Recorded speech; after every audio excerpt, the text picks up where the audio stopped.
منگل کو اسرائیل نے غزہ پر ایک بار پھر فضائی حملے کیے۔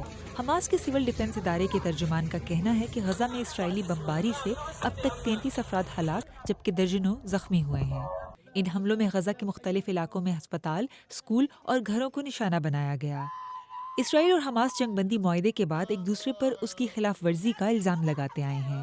اسرائیلی وزیر دفاع نے حماس پر الزام لگایا تھا کہ اس نے غزہ میں اسرائیلی فوجیوں پر حملہ کیا ہے اور معاہدے کے مطابق یرغمالیوں کی لاشیں واپس نہیں کیں، اور یہ کہ حماس کو بھاری قیمت چکانی ہوگی۔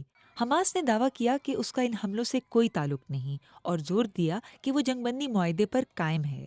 اسرائیل کے وزیراعظم نتن یاہو نے 28 اکتوبر کو اپنی فوج کو فوری طور پر غزہ پر حملے کرنے کا حکم دیا۔ اس کے علاوہ اسرائیل الزام لگا رہا ہے کہ حماس کی جانب سے جو تابوت ان کے حوالے کیا گیا، اس میں فورینزک ٹیسٹ سے معلوم ہوا ہے کہ اس میں موجود باقیات ان 13 اسرائیلی یرغمالیوں میں سے کسی کی نہیں تھیں جنہیں حماس نے واپس کرنا تھا۔ ایک بیان میں حماس نے اسرائیل پر الزام عائد کیا کہ وہ غزہ میں جارحیت کے لیے جھوٹا جواز پیدا کر رہا ہے۔